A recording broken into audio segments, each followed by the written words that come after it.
Saudações a todos os nossos queridos amados irmãos e a galera do YouTube. Quero desejar um começo de 2025 cheios de esperança. Quero falar sobre o país chamado Mianmar, que atualmente vem sendo acusado de manter pessoas em regime de escravidão, entre eles alguns brasileiros. O país Mianmar tem 55,7 milhões de habitantes. Entre estes habitantes tem 4,5 milhões de cristãos. Este país, chamado Mianmar, é uma república da União de Mianmar. É um país da Ásia continental. Limita-se com a China, com Laos, com Tailândia, faz divisa com Bangladesh e Índia. Este país, chamado Mianmar, é um país que está atualmente vivendo uma guerra. E, portanto, por esta razão, é que tornou-se fácil de fazer pessoas escravas. Então, há uma denúncia, há várias notícias nos jornais de que o país está realmente mantendo brasileiros ali sobre regime de escravidão para, através de uma central, dar golpe eletrônico e financeiro nas pessoas no mundo inteiro. Mas veja só uma coisa, Mianmar é um país que persegue os cristãos. É um país que não é de hoje, há vários anos, 2010, 2011, e estamos em 2025. O país persegue os cristãos. Está na lista mundial de perseguição aos cristãos na posição 17. Vejam só, os seus vizinhos estão também numa posição bem diferenciada, porém mantém e faz também perseguição religiosa aos cristãos. Por exemplo, Bangladesh está na posição 26ª no ranking mundial de perseguição aos cristãos, vizinho do país Mianmar. Índia está atualmente na lista mundial de perseguição aos cristãos em 2024 na posição 11. China na posição 19. Laos na posição 21. É uma situação bastante desagradável para as pessoas que vivem atualmente neste país. O país está em revolução, guerra civil, e, portanto, além deste problema, de gestão interna do país, tem também a perseguição religiosa aos cristãos. Pouco se fala sobre a perseguição religiosa nestes países. Pouco se vê nos noticiários, a não ser que seja alguém que está ligado à Igreja do Senhor Jesus Cristo. Qual é a razão para esta perseguição religiosa? O governo, que é o principal é o responsável por toda a perseguição religiosa. O grupo de guerrilheiro, ou os que querem tomar o país, também persegue os cristãos. E, portanto, a sociedade do país Mianmar é uma sociedade que persegue os cristãos. De pessoas da sociedade, por exemplo, os políticos, os órgãos públicos, a polícia, o exército, enfim, as instituições, o poder judiciário de lá, todos eles perseguem os cristãos. Mas como é que eles perseguem os cristãos? Eles são hostis à religiosidade que fala do nome de Cristo. Por exemplo, eles não perseguem as religiões que são migratórias da Índia. Não perseguem. Eles não perseguem o budismo, que é bastante forte lá. Não persegue o ocultismo. Mas se alguém professar o nome de Jesus, aí sim é proibido. Eles mantêm uma questão que é bastante interessante: racionalismo religioso. Mas o que vem a ser racionalismo religioso? Aí depois eles são hostil, tem hostilidade, tem um grupo de pessoas que são nativas do país Mianmar, que foram excluídos da cidadania e, portanto, eles não podem exercer o direito de cidadania naquele país. Não pode tirar a identidade, não pode trabalhar nos empregos públicos, não pode transitar nas ruas. É isso que acontece. Hostilidade. Corrupção. O país está atolado em corrupção. Precisamos de orar, né? De interceder a Deus pelas pessoas que estão vivendo naquele país. Há crimes organizados, há muitos grupos de milícias que são criminosos, que fazem barbaridades. Tem um escritor muito famoso, John Egge. Ele escreveu sobre essa questão do racionalismo religioso. E ele disse: é defender menos os outros e mais de si mesmo. Pensar por si mesmo e não se submeter às ideias ou vontade e desejo. Veja só, é uma prostituição da própria alma. E vai explicando a questão de como é desenvolvido o racionalismo.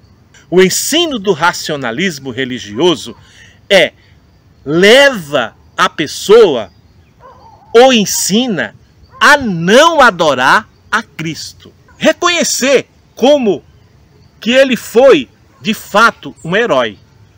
Deu a vida, mas não está submetido aos mandamentos de Jesus.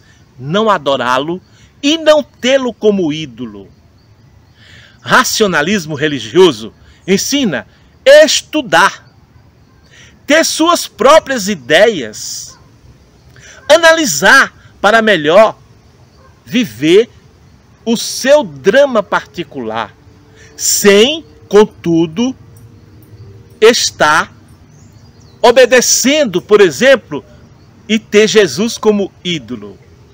Mas ensina também outra coisa que é perigosa: viver o seu livre-arbítrio, defendendo menos as ideias dos outros, pensando mais em si próprio, e seguir a estrada virtuosa da prudência e não o dramático religioso, ser espiritual da parcela da inteligência universal. É bastante obscuro no ponto de vista que queremos explicar. Pensar em si mesmo e não se submeter a outras ideias, a ideias de outras pessoas. Ah, não, tem um outro país que está querendo que haja uma intervenção para a democracia. Não, isso não quer. Compreender o significado de Cristo. Eles compreendem, mas não no sentido de obedecer os mandamentos. Seguir a estrada virtuosa da prudência é conduzir o seu livre-arbítrio, fazer o que o seu coração pede. Então, por exemplo, ninguém que se aproxima de Deus se aproxima porque o seu livre-arbítrio o conduziu. Ou seja, ninguém que chega a se aproximar de Jesus foi porque a vontade do seu coração, do seu interior, o levou. Não. A Bíblia não sustenta isso. A Bíblia não diz que o homem consegue a salvação por si mesmo. Não. Vejam só, Efésios 2:8 explica que está escrito assim: vós sois salvos pela graça, mediante a fé em Jesus Cristo. Isto não vem de vós, é dom de Deus. Então veja bem, para a salvação, o homem é atraído por Deus.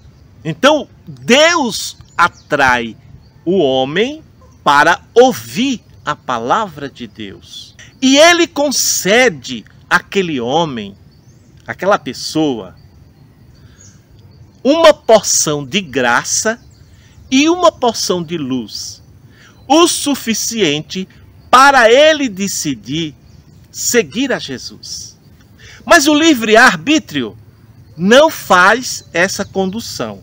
É a capacidade de escolher as ações e o caminho a seguir, sendo uma opressão utilizada em diversas religiões, inclusive o cristianismo, como já disse outras vezes. O espiritismo também utiliza o livre-arbítrio. O livre-arbítrio tem significado religioso, psicológicos, morais e científico. Existência do livre-arbítrio tem sido questões de filosofia. É a escolha autônoma para a vontade humana. Não podemos dizer que é uma crença religiosa, mas é o eu, agindo por si mesmo, pensando em si mesmo, trabalhando para si mesmo. É tudo para mim, é tudo para mim, nada para os outros. É assim que Miamá vê com esta questão do racionalismo religioso. Mas veja só, Camões escreveu algumas coisas que chama-se oxímoros. Garanto que você não ouviu ainda falar sobre esta palavra. E ela é um contexto daquilo que vive as pessoas no país da Ásia, Mianmar. Camões é brasileiro, naturalmente, e mais nordestino. E você vai encontrar literatura de Camões que se refere ao oxímoros. Oxímoros. O que significa? É você dizer uma frase assim: o amor é o fogo que arde sem doer, ou sem ver. É a ferida que dói e não sente. É um contentamento descontente. E isto significa oxímoro. Mas nós temos também outra questão, que é o determinismo. É postergar uma decisão por tempo indeterminado, como os ministros do Supremo Tribunal Federal. Eles estudam como seriam as suas decisões na vida prática. Então eles analisam as suas escolhas. Por isso que alguns deles pedem, por exemplo, para postergar o seu voto. Mas eu tenho outro escritor que chama-se John Locke, que ele disse que as pessoas, de modo geral, não consideram Deus, debocha de um demônio, e este demônio infinitamente tem poder. A visão teológica da Bíblia fala que o livre-arbítrio, tomado pelos seres humanos, tem consequências. Tem consequências. Sempre que alguém toma decisões pelo livre-arbítrio, há uma consequência que não é boa. Há uma decisão a ser tomada com a condição de condenação diante de Deus. Então você pode até tomar as suas decisões conforme você pensa com o seu livre-arbítrio, embora você assume a responsabilidade de, porventura, perder a vida eterna. Escolher ficar do lado do mal e sofrer as consequências. Mas, homem, quem és tu? Que a Deus suplicas, replicas. Porventura, a coisa formada dirá ao que formou: por que me fizestes assim? Ou não tem o oleiro poder sobre o barro, para da mesma massa fazer um vaso para honra e outro para desonra? Romanos 9, 20, 21. Questionar a moralidade das ações de Deus é inadequado. As criaturas não têm o direito de objetar ao seu Criador, né? Entretanto, tal ensinamento jamais deveria nos levar a pensar que os pecadores não poderiam crer se o quisessem, pois as Escrituras não ensinam isso. A questão é que, mesmo que a gente afirme que uma pessoa escolheu seguir a Jesus por sua própria decisão e vontade, a Bíblia diz que isso não acontece. Que você possa estar intercedendo a Deus por estas nações. São tantas. E eu peço para que você se inscreva no canal, deixe o seu joia e comente sobre esta situação do país Mianmar, que está atualmente escravizando brasileiros para dar golpes. E muitas vezes os golpes que as pessoas recebem pode partir de lá. Que Deus tenha misericórdia das pessoas que moram no país Mianmar.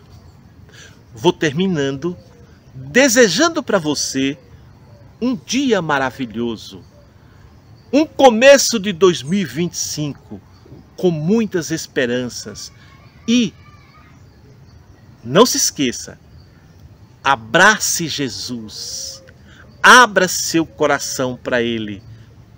Você só estará seguro se você tiver Jesus no seu coração.